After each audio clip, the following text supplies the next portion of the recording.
If you were a powerful cosmic being and you needed allies, what would be your biggest concern? Not whether or not they would do what you needed, but whether or not they were powerful enough, good enough to get to where they need to be. So, as such, maybe the first thing you would do is make sure that the main hero you need levels up to where he needs to be. And welcome back to the heart of the stories we tell. I'm Rob, the host, and this is another look deep into what makes a story, a theory on storytelling by a storyteller who believes that every story has merit. And tonight's episode is Crisis counseling. Welcome to the crisis. Alright, so I really thought that Batwoman and Flash were going to be the main thrust of where we were going to get our Flash or our Crisis hints, but I was wrong. Green Arrow this season is entirely working on that premise, at least as of the first 2 or 3 episodes. And I have to say, the fact is that the Monitor has done a pretty good job explaining to us exactly what he needs. He needs paragons. He needs the big boys. And let's be honest, when you think of the big boys of the CW shows, Arrow is the number one choice. He's the Batman of that universe, even though I'm still all sorts of excited for Batman. Although, to be honest, the first thing I think of when I think of this crisis is something a friend of mine said on Facebook. Man, with all of the information they have about all of these guest stars, I'm waiting for them to announce I'm going to be in an episode of Crisis and I didn't know about it. Yeah, there's a certain amount of all the shows are going to cross over, so we're going to get to see Black Lightning, and that's cool. And they're bringing in a bunch of older shows, so that's cool too. We're going to get to see Batman from the animated series. We're going to get to see Superman and Batman from movies. We're going to get to see little Easter eggs here and there. But it's 5 episodes, which really is less than 5 hours. It's actually less than 4 hours if you think about it, because you only get about 44 minutes of episode per hour of show. How much time do they really have for all of these little showcases and little Easter eggs for us to get a good story? I'm starting to get a little worried. Okay, so what do I do here? What I do here is I review stories, I take them apart, put them back together again, and try to get to the heart. Try to figure out why and how we tell stories. And in doing so, I try to analyze what they say about us. If that sounds interesting, there's lots of ways you could help. You could become a Patreon. But of course, the first and foremost is click that subscribe button. Now, there's a lot of psychological stuff involved in how and why we tell stories. But the first and most important reason we do is because we are trying to get some point across. And, of course, the second is entertainment. So those two are very important, and this is proving to be a very entertaining story so far. Now, throughout the season so far, Flash and Green Arrow have really been pushing it. Obviously, Legends isn't back yet. Supergirl hasn't really dipped into it, and Batwoman hasn't even touched this yet. In fact, there's part of me that wonders if Batwoman's even caught up to the last crossover yet. Well, at least she's good with her batarangs now. Alright, so before we talk too much about what it means for the TV show, and of course, in a week or so, when the episodes actually start, I will in-depthly talk about it, and the fact that there's going to be some spin-offs, and the fact that Arrow's ending, and the fact that there might be a Superman show. But right now, I want to get into the heart of what the Crisis is. And in order to do that, I want to talk about what the Crisis was. Now, first of all, Crisis nowadays is kind of funny because it's one of those things that DC Comics has thrown around so many times that you kind of forget what it meant way back when. Way back when, it was the crossover every year or so between multiverses, because they always had a multiverse way back when. And in 1985, they decided they were going to end that and make one prime Earth. And when they did, they just started destroying Earths. And they started with the evil one. This character named Pariah shows up on the evil Earth and is like, oh no, the whole world's going to end. There's going to be a crisis. And then the skies go red. And Ultraman and Superwoman and all of these types of characters, and this isn't exactly it, but this is the modern version of them, go to war with the Anti-Monitor. It takes like a page and they all lose. They all die. And they all die because the red wave washes over them. And the Anti-Monitor wins. Now, in the comics, there is a set of sub-villains that are running around called the Shadow Demons. I'm not 100% sure if we're going to get those in the TV show or not, but considering the fact that you can't just have the Anti-Monitor, and on all of the crossovers so far, they've done a pretty good job of giving everyone someone to fight. And let's be honest, even if everyone was fighting together, either A, it would look ridiculous, or B, the Anti-Monitor would just whoop them because you can't beat him just by fighting him. But alright. So what do I think is the important part of this? Well, first of all, it's Crisis at Infinite Earths, because there are infinite Earths. The idea being that there are some version of heroes spread throughout a multiverse. And on some planets they're good guys, on some planets they're bad guys. On some planets things are vastly different, on others they're eerily the same.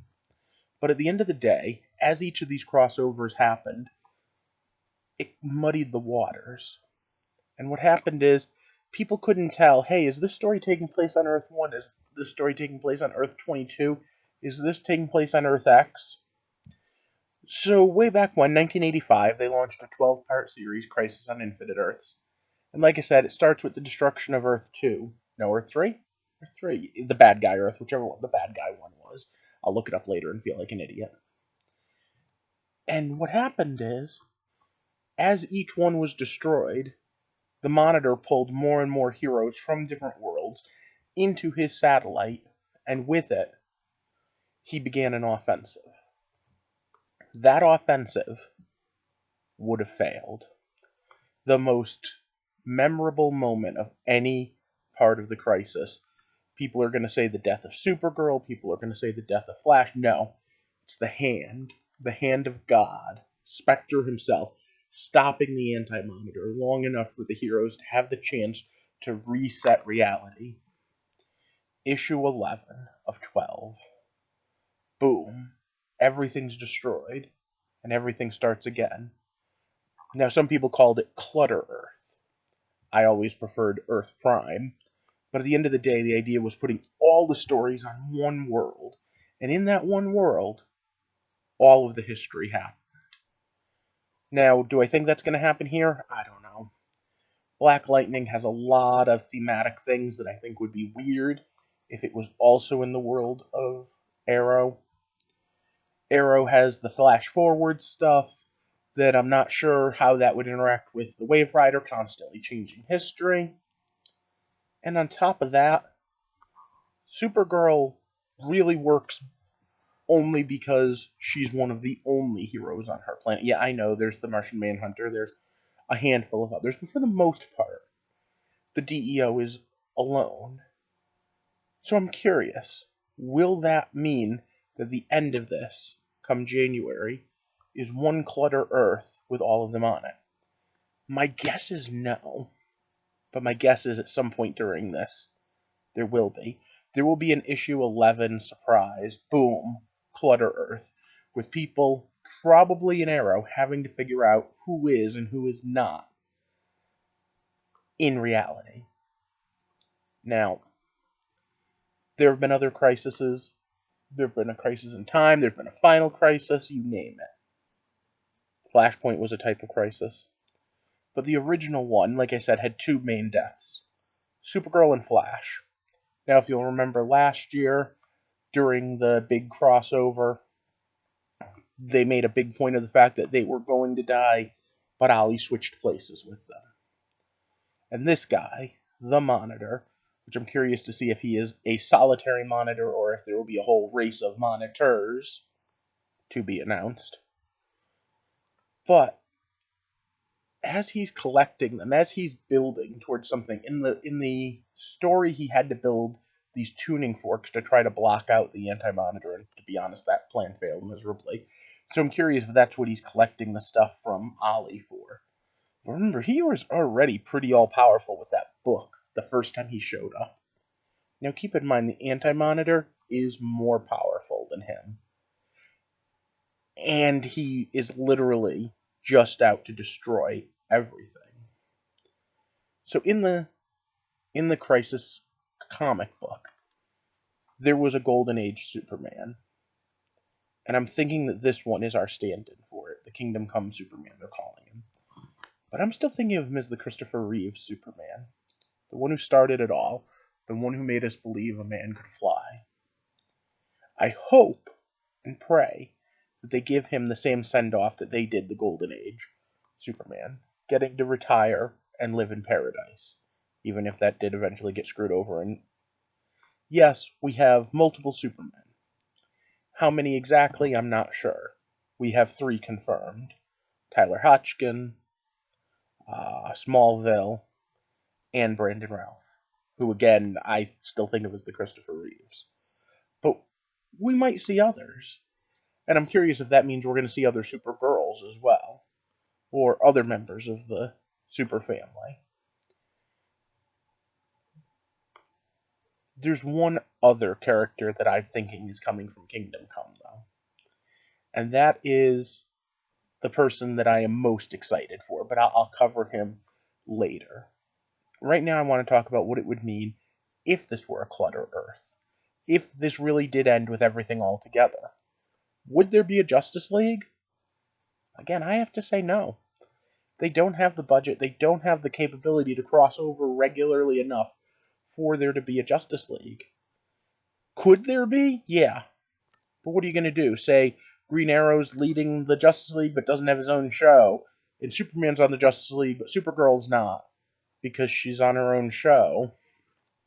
I don't know. And that's not even beginning to talk about the characters that are TV show exclusive ones, or ones that they've changed so much that they might as well be TV show exclusives. As much as I would love to say that I see a Justice League coming, there's part of me that kind of just thinks that's so unrealistic. Then again, if you had asked me 2 years ago, I would have said a crisis was unrealistic, although a cool fantasy. And remember how I said that Spectre played a big, important role near the end of the comic book one? I'd like to remind you that John Constantine is on Legends right now. And in his show, we did have a cameo by Corrigan, who would become the Spectre, and it was even foreshadowed he would become the Spectre. So I'm still kind of holding out hope that that actor's back for just one moment. But like I said up top, so many people are guest starring in this. Who knows? I mean, I feel like I'm going to be guest starring in this, and it just hasn't been released yet. And let's not forget, there's one person we've all wondered where he is. Throughout the Batwoman series, yeah, it's still at the beginning, we've been looking for who and where is Batman. Well, for this, we might get a little bit of an answer. My personal favorite Batman, and the voice I hear whenever, and I do mean whenever, read the comics, is a voice actor who played him in the animated series. And he's gonna get to live the dream. Kevin Conroy is going to be a live action Batman. Or at least Bruce Wayne. And I'm curious, is he Bruce Wayne from Earth 1, from Earth 2, from some alternate Earth entirely? Is this Batwoman's cousin? Would he recognize Batwoman? Or will it just be like I said up top, maybe he's the Kingdom Come Batman, in which case he's no more recognizable than Brandon Routh is as the Atom. There are so many brilliant moments in the original Crisis, so much to cover. And yeah, we're getting pictures now that show that there are going to be Easter eggs and there are going to be people in their superhero costumes from that time period. But I don't know, it still seems like so much. So I leave this question to you. If you could have any one person show up randomly and just be a guest star, not an actor, a character from the comic, what comic book character would you love to see, even if it was only for a second or two on the screen? I've already given my answer. Even if it's just as a hand, I want to see Spectre. But I'd like to hear what you think down in the comment section. And I'd also like to know, in general, as you're looking through all of this, what is it that you know is coming that you are most looking forward to? I'm going to say that the moment that I'm most looking forward to that I know is coming is going to be the moment when Pariah Wells is going to have to explain what he did to cause this crisis. Because I'm curious, will there be a Green Lantern reference in there? But, like I said, those are my two things. Let me know down in the comment section what you think. Also, let me know what you think about each of the shows as they go. The only one I've actually been reviewing regularly is Batwoman. Let me know what you think, and next week maybe I'll do a follow-up video and say what everyone has to say. For now, as well as comment if you could like and share. And of course, if you haven't already, click that subscribe button. A big shout out thank you to all of my Patreons who helped make this possible. I kind of rambled here, but as we explore the heart of this crisis, I'm curious. Where is it going to lead? And will it be the end game, for good or ill, of the universe?